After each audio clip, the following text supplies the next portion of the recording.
हनुमान सर्वशक्तिमान और सर्वज्ञ हैं। हनुमान के बगैर न तो राम है और न रामायण। राम रावण युद्ध में हनुमान जी ही एकमात्र अजय योद्धा थे जिन्हें कोई भी किसी भी प्रकार से क्षति नहीं पहुंचा पाया था।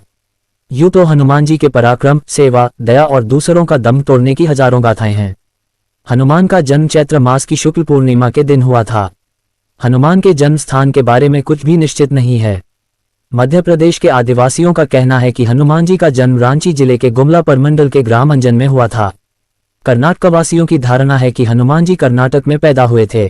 कर्नाटक के पंपा और हम्पी में किष्किंधा के ध्वंसावशेष अब भी देखे जा सकते हैं। हनुमान जी का जन्म कैसे हुआ, इस विषय में भी भिन्न मत हैं। एक मान्यता है कि एक बार जब मारुति ने अंजनी को वन में देखा तो वे उस पर मोहित हो गए। उन्होंने अंजनी से संयोग किया और वे गर्भवती हो गईं। एक अन्य मान्यता है कि वायु ने अंजनी के शरीर में कान के माध्यम से प्रवेश किया और वे गर्भवती हो गईं। एक अन्य कथा के अनुसार महाराज दशरथ ने पुत्रेष्टि यज्ञ से प्राप्त जो हवि अपनी रानियों में बांटी थी उसका एक भाग गरुड़ उठाकर ले गया और उसे उस स्थान पर गिरा दिया जहां अंजनी पुत्र प्राप्ति के लिए तपस्या कर रही थीं। हवि खा लेने से अंजनी गर्भवती हो गईं और कालांतर में उन्होंने हनुमान जी को जन्म दिया।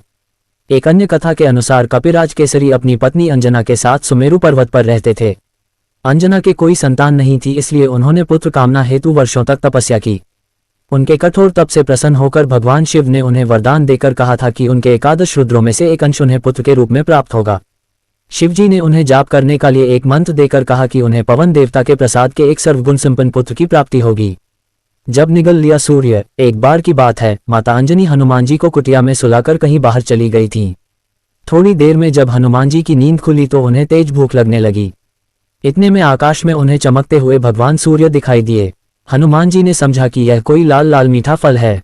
बस उसे तोड़ने के लिए हनुमान जी उसकी ओर उड़ने लगे। पवनदेव ने ये देखा तो उन्होंने भी हनुमान जी की सहायता के लिए हवाओं को तेज कर दिया। हनुमान जी ने सूर्य भगवान के निकट पहुंचकर उन्हें पकड़कर अपने मुंह में रख लिया। वह दिन सूर्य ग्रहण का था। राहु सूर्य को ग्रसने के लिए उनके पास पहुंच गया था। उसे देखकर हनुमान जी ने सोचा कि शायद ये भी कोई काला फल है, इसलिए वे उसकी ओर भी झपटे। जैसे तैसे जान बचाकर राहु वहां से भागा। भागकर राहु ने इंद्र के पास जाकर इस घटना की शिकायत की। उसने कहा कि आज जब मैं सूर्य को ग्रस्त करने के लिए गया तो मैंने देखा कि कोई दूसरा व्यक्ति उन्हें निगल कर खा गया।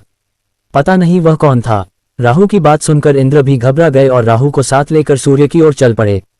हनुमान जी ने राहु को फिर से देखा तो वह गरम गरम सूर्य को छोड़कर राहु पर झपटे।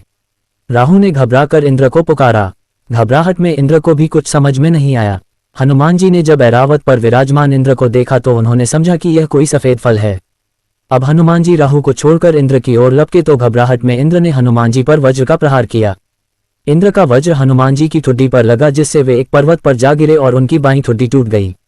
हनुमान की ये दशा देखकर पवनदेव को क्रोध आया। उन्होंने उसी क्षण अपनी गति रोक ली। इससे कोई भी प्राणी सांस न ले सका और सब पीड़ा से तड़पने लगे। ऐसे में ब्रह्मा जी सहित सारे सुर, असुर, यक्ष, किन्नर आदि सभी वायुदेव के पास गए। वे मूर्छित हनुमान को गोद में लिए उदास बैठे थे। जब ब्रह्मा जी ने हनुमान की मूर्छा को भंग किया तब पवनदेव ने प्रसन्न होकर फिर से संसार में वायु का संचार कर दिया। तब ब्रह्मा जी ने वरदान दिया कि कोई भी शस्त्र हनुमान के अंग को छेद नहीं सकता। सूर्यदेव ने कहा कि मैं इसे अपने तेज का शतांश देता हूं। वरुण ने कहा कि मेरे पाश और जल से यह बालक सदा सुरक्षित रहेगा। यमदेव ने अवध्य और निरोग रहने का आशीर्वाद दिया। यक्षराज, कुबेर, विश्वकर्मा आदि देवों ने भी अमोघ वरदान दिए। इंद्र ने कहा कि इसका शरीर वज्र से भी कठोर होगा और मेरे वज्र का भी इस पर कोई प्रभाव नहीं पड़ेगा। इसकी ठुड्डी हनु वज्र से टूट गई थी, इसलिए आज से इसका नाम हनुमान होगा। सिंधु तीर एक भूधर सुंदर, कौतुक कूदी चढ़ेउता ऊपर, बार बार रघुबीर संभारी, तरकेउ पवनतनय बल भारी, जेहि गिरी चरण देई हनुमंता, चलेउ सोगा पाताल तुरंता, जिमी अमोघ रघुपति करबाना, यही भांति चलेउ हनुमाना। समुद्र को लांघना। सबसे पहले बाली पुत्र अंगद को समुद्र लांघ कर लंका जाने के लिए कहा गया, लेकिन अंगद ने कहा कि मैं चला तो जाऊंगा लेकिन पुनः लौटने की मुझमें क्षमता नहीं है, मैं लौटने का वचन नहीं दे सकता। तब जामवंत के याद दिलाने पर हनुमान जी को अपनी शक्ति का भान हुआ तो वे 2 छलांग में समुद्र को पार कर गए। सुरसा से सामना। समुद्र पार करते समय रास्ते में उनका सामना सुरसा नाम की नागमाता से हुआ जिसने राक्षसी का रूप धारण कर रखा था। सुरसा ने हनुमान जी को रोका और उन्हें खा जाने को कहा। समझाने पर जब वह नहीं मानी तब हनुमान ने कहा कि अच्छा ठीक है, मुझे खा लो। जैसे ही सुरसा उन्हें निगलने के लिए मुंह फैलाने लगी हनुमान जी भी अपने शरीर को बढ़ाने लगे। जैसे जैसे सुरसा अपना मुंह बढ़ाती जाती वैसे वैसे हनुमान जी भी शरीर बढ़ाते जाते। बाद में हनुमान ने अचानक ही अपना शरीर बहुत छोटा कर लिया और सुरसा के मुंह में प्रवेश करके तुरंत ही बाहर निकल आए। हनुमान जी की बुद्धिमानी से सुरसा ने प्रसन्न होकर उनको आशीर्वाद दिया तथा उनकी सफलता की कामना की। राक्षसी माया का वध। समुद्र में एक राक्षसी रहती थी। वह माया करके आकाश में उड़ते हुए पक्षियों को पकड़ लेती थी। आकाश में जो जीव जंतु उड़ा करते थे वह जल में उनकी परछाई देखकर अपनी माया से उनको निगल जाती थी। हनुमान जी ने उसका छल जानकर उसका वध कर दिया। सीता माता का शोक निवारण। लंका में घुसते ही उनका सामना लंकिनी और अन्य राक्षसों से हुआ जिनका वध करके वे आगे बढ़े। वे सीता माता की खोज करते हुए रावण के महल में भी घुस गए जहां रावण सो रहा था। आगे वे खोज करते हुए अशोक वाटिका पहुंच गए। हनुमान जी के अशोक वाटिका में सीता माता से मुलाकात की और उन्हें राम की अंगूठी देकर उनके शोक का निवारण किया।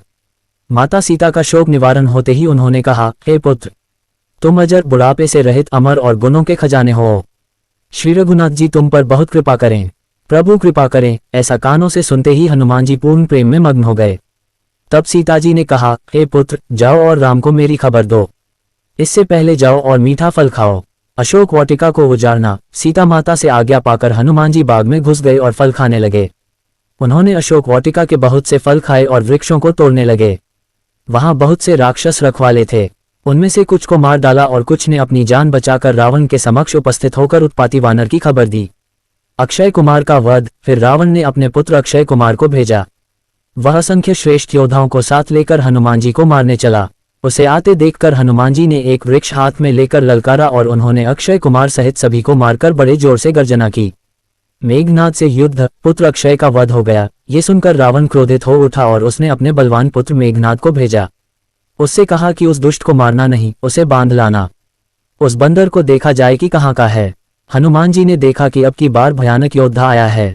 मेघनाद तुरंत ही समझ गया कि यह कोई मामूली वानर नहीं है, तो उसने ब्रह्मास्त्र का प्रयोग किया। तब हनुमान जी ने मन में विचार किया कि यदि ब्रह्मास्त्र को नहीं मानता हूं तो उसकी अपार महिमा मिट जाएगी।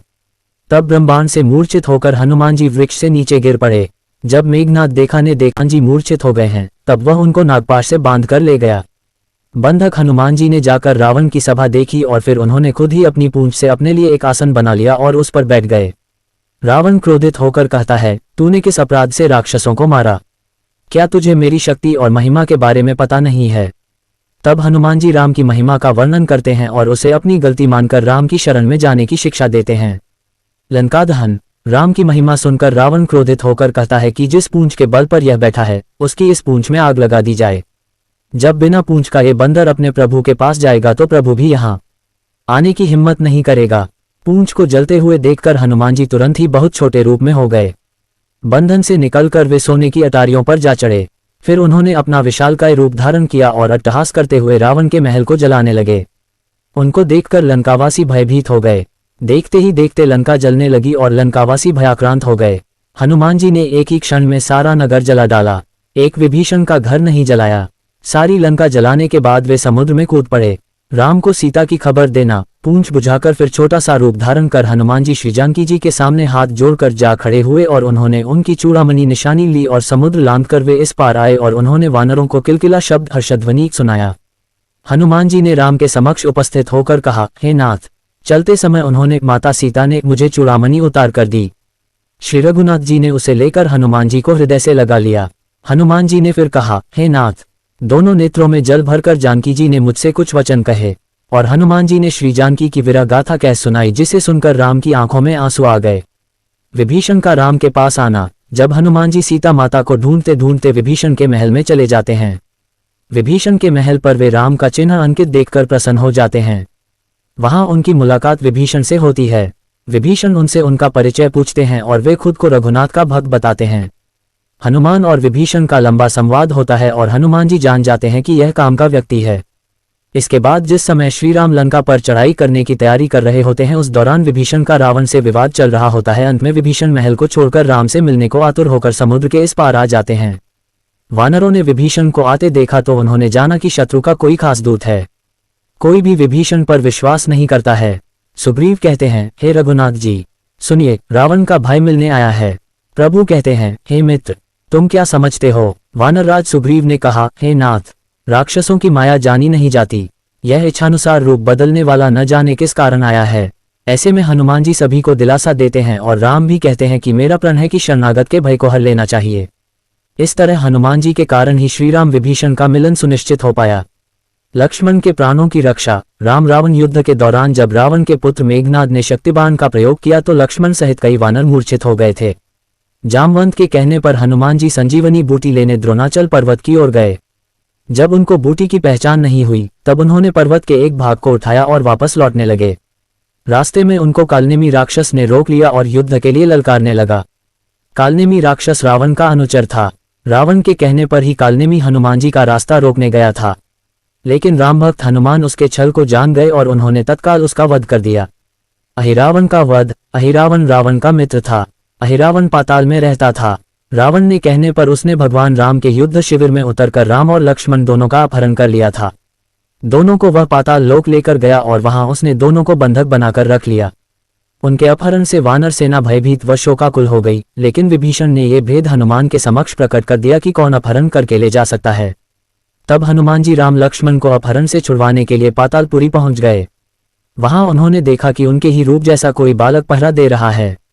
उसका नाम मकरध्वज था। मकरध्वज हनुमान जी का ही पुत्र था। हनुमान जी ने अहिरावण का वध कर प्रभु श्रीराम और लक्ष्मण को मुक्त कराया और मकरध्वज को पाताल लोक का राजा नियुक्त करते हुए उसे धर्म के मार्ग पर चलने की प्रेरणा दी। वे राम लक्ष्मण दोनों को अपने कंधे पर बिठाकर पुनः युद्ध शिविर में लौट गए। भगवान श्री कृष्ण को विष्णु का अवतार माना जाता है। विष्णु ने ही राम के रूप में अवतार लिया और विष्णु ने ही श्री कृष्ण के रूप में भी। श्री कृष्ण की 8 पत्नियां थीं, रुक्मणी, जाम्बवंती, सत्यभामा, कालिंदी, मित्रबिंदा, सत्या, भद्रा और लक्ष्मणा। इसमें से सत्यभामा को अपनी सुंदरता और महारानी होने का घमंड हो चला था, तो दूसरी ओर सुदर्शन चक्र खुद को सबसे शक्तिशाली समझता था और विष्णु वाहन गरुड़ को भी अपने सबसे तेज उड़ान भरने का घमंड था। श्री कृष्ण ये जानते थे कि भीम को भी अपनी शक्ति पर बड़ा घमंड था, अतः उन्होंने उचित समय का इंतजार किया और अपनी लीला से एक घटना की रचना की। एक बार वनवास काल में द्रौपदी को एक सहस्रदल कमल दिखाई दिया। उसने उसे ले लिया और भीम से उसी प्रकार का एक और कमल लाने को कहा। भीम कमल लेने चल पड़े। आगे जाने पर भीम को गंधमादन पर्वत की चोटी पर एक विशाल केले का वन मिला, जिसमें वे घुस गए। इसी वन में हनुमान जी रहते थे। उन्हें भीम के आने का पता लगा तो उन्होंने सोचा कि अब आगे स्वर्ग के मार्ग में जाना भीम के लिए हानिकारक होगा। वे भीम के रास्ते में लेट गए। भीमसेन ने वहां पहुंचकर हनुमान से मार्ग देने के लिए कहा तो वे बोले, यहाँ से आगे ये पर्वत मनुष्यों के लिए अगम्य है, अतः यहीं से लौट जाओ। भीम ने कहा, मैं मरूं या बचूं, तुम्हें क्या, तुम जरा उठकर मुझे रास्ता दे दो। हनुमान बोले, रोग से पीड़ित होने के कारण उठ नहीं सकता, तुम मुझे लांद कर चले जाओ। भीम बोले, परमात्मा सभी प्राणियों की देह में है, किसी को लांद कर उसका अपमान नहीं करना चाहिए। तब हनुमान बोले, तो तुम मेरी पूंछ पकड़कर हटा दो और निकल जाओ। भीम ने हनुमान की पूंछ पकड़कर जोरों से खींची, किंतु वह नहीं हिली। भीम का मुंह लज्जा से झुक गया। उन्होंने क्षमा मांगी और परिचय पूछा। तब हनुमान ने अपना परिचय दिया और वरदान दिया कि महाभारत युद्ध के समय मैं तुम लोगों की सहायता करूंगा। वस्तुतः विनम्रता ही शक्ति को पूजनीय बनाती है, इसलिए अपनी शक्ति पर अहंकार न कर उसका सत्कार्यों में उपयोग कर समाज में आदरणीय बने। दूसरा प्रसंग अर्जुन से जुड़ा है। आनंद रामायण में वर्णन है कि अर्जुन के रथ पर हनुमान के विराजित होने के पीछे भी कारण है। एक बार किसी रामेश्वरम तीर्थ में अर्जुन का हनुमान जी से मिलन हो जाता है। इस पहली मुलाकात में हनुमान जी से अर्जुन ने कहा, अरे राम और रावण के युद्ध के समय तो आप थे। हनुमान जी, हाँ। तभी अर्जुन ने कहा, आपके स्वामी श्रीराम तो बड़े ही श्रेष्ठ धनुषधारी थे, तो फिर उन्होंने समुद्र पार जाने के लिए पत्थरों का सेतु बनवाने की क्या आवश्यकता थी। यदि मैं वहां उपस्थित होता तो समुद्र पर बाणों का सेतु बना देता, जिस पर चढ़कर आपका पूरा वानर दल समुद्र पार कर लेता। इस पर हनुमान जी ने कहा, असंभव, बाणों का सेतु वहां पर कोई काम नहीं कर पाता। हमारा यदि एक भी वानर चढ़ता तो बाणों का सेतु छिन्न भिन्न हो जाता। अर्जुन ने कहा, नहीं, देखो ये सामने सरोवर है, मैं उस पर बाणों का एक सेतु बनाता हूँ, आप इस पर चढ़कर सरोवर को आसानी से पार कर लेंगे। हनुमान जी ने कहा, असंभव। तब अर्जुन ने कहा, यदि आपके चलने से सेतु टूट जाएगा तो मैं अग्नि में प्रवेश कर जाऊंगा, और यदि नहीं टूटता है तो आपको अग्नि में प्रवेश करना पड़ेगा। हनुमान जी ने कहा, मुझे स्वीकार है, मेरे 2 चरण ही इसने झेल लिए तो मैं हार स्वीकार कर लूंगा। तब अर्जुन ने अपने प्रचंड बाणों से सेतु तैयार कर दिया। जब तक सेतु बनकर तैयार नहीं हुआ तब तक तो हनुमान अपने लघु रूप में ही रहे, लेकिन जैसे ही सेतु तैयार हुआ हनुमान ने विराट रूप धारण कर लिया। हनुमान राम का स्मरण करते हुए उस बाणों के सेतु पर चढ़ गए। पहला पग रखते ही सेतु सारा का सारा डगमगाने लगा, दूसरा पैर रखते ही चरमराया और तीसरा पैर रखते ही सरोवर के जल में खून ही खून हो गया। तभी श्री हनुमान जी सेतु से नीचे उतर आए और अर्जुन से कहा कि अग्नि तैयार करो। अग्नि प्रज्वलित हुई और जैसे ही हनुमान अग्नि में कूदने चले वैसे भगवान श्री कृष्ण प्रकट हो गए और बोले, ठहरो। तभी अर्जुन और हनुमान ने उन्हें प्रणाम किया।